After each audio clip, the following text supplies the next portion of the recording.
thème aujourd'hui, c'est le droit de savoir, liberté d'information, lanceur d'alerte, démocratie aussi. Quel lien tu fais entre tous ces thèmes? Comment tu les mets en relation? Je fais un lien assez étroit puisque Greenpeace est évidemment une association de protection de l'environnement, mais qui s'est créée justement par rapport notamment aux essais nucléaires atmosphériques américains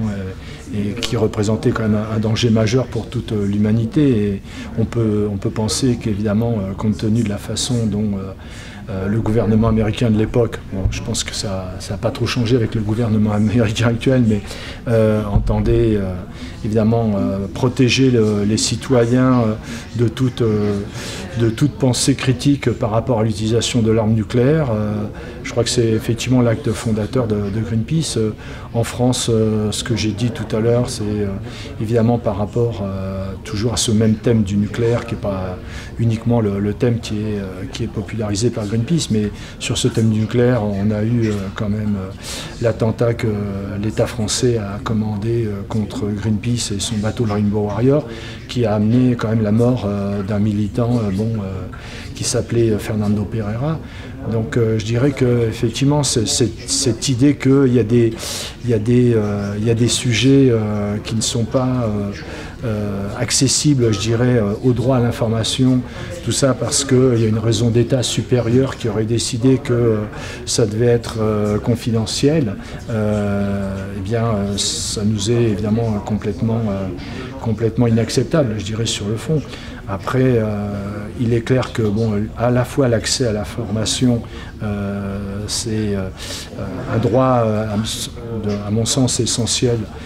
dont doivent bénéficier les citoyens et qui doit justement faire l'objet d'un certain nombre de dispositions qui permettraient aux citoyens de les faire valoir. Je parlais aussi de tout ce qui concerne évidemment la façon dont Greenpeace essaye d'accéder à des sources d'information. Et j'ai montré notamment le rapport de l'Institut de radioprotection et de sûreté nucléaire, où on s'aperçoit que en fait, des sociétés privées, en l'occurrence EDF et Orano, se permettent évidemment au titre du secret industriel et commercial de caviarder des pages entières d'un rapport qui est fait par un établissement public de l'État. Donc ça, effectivement, je veux dire, ça heurte quand même la conception qu'on peut et qu'on doit avoir de comment l'État et puis éventuellement les opérateurs, en l'occurrence, comment l'État et les entreprises permettent ou pas l'accès des citoyens à l'information. C'est quand même la base aussi de la démocratie. Alors cette question du nucléaire, je crois que c'est vraiment révélateur par rapport à la liberté d'information, parce que c'est un thème sur lequel on sent très bien le poids de l'État, des grands médias nationaux, pour divulguer une information qui est biaisée et ne pas laisser la possibilité d'autres points de vue.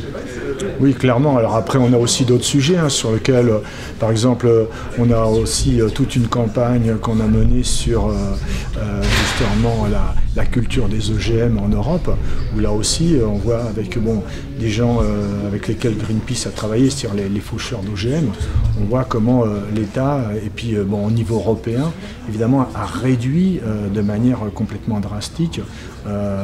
l'information qui était diffusée, avec une succession de paliers d'informations, mais avec des restrictions telles qu'en fait, c'est tout juste, il ne fallait pas que le citoyen dépose sa carte d'identité en préfecture pour justifier que oui, il demandait à voir où c'est qu'il y avait éventuellement des parcelles qui étaient constituées de plantations d'OGM. Donc c'est vraiment... on a vraiment une démocratie restreinte quand même sur le fond. Moi, si tu veux, je fais toujours le rapprochement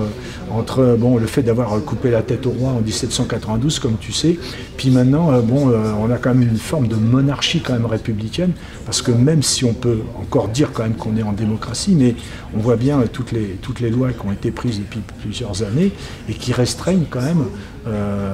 l'accès du citoyen à l'information, qui restreignent aussi son droit d'expression dans les deux sens. Et est-ce que justement les nouvelles technologies de l'information, est-ce que ça facilite les choses en termes de communication et d'information ou pas? Je dirais que la transmission d'informations, évidemment, bon, Greenpeace s'en sert, hein, évidemment le réseau Internet, les réseaux sociaux, mais au-delà de ça, ce qui est important, c'est d'avoir donc la possibilité d'avoir une information avec une source fiable et argumentée. Donc comme le disait d'ailleurs François tout à l'heure, c'est à la fois le remède et le poison un peu. Parce qu'il y a tellement de choses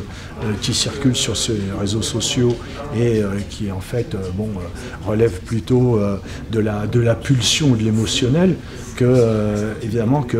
faut que le citoyen, même s'il se sert de ce média, il fasse un effort personnel et individuel pour essayer de se mettre un petit peu en retrait par rapport à l'information telle qu'elle lui arrive et être capable de faire appel à son sens critique quand même pour savoir si éventuellement c'est une information qu'il doit prendre en compte ou aller contrôler éventuellement avec d'autres formes de sources d'information dont il disposerait.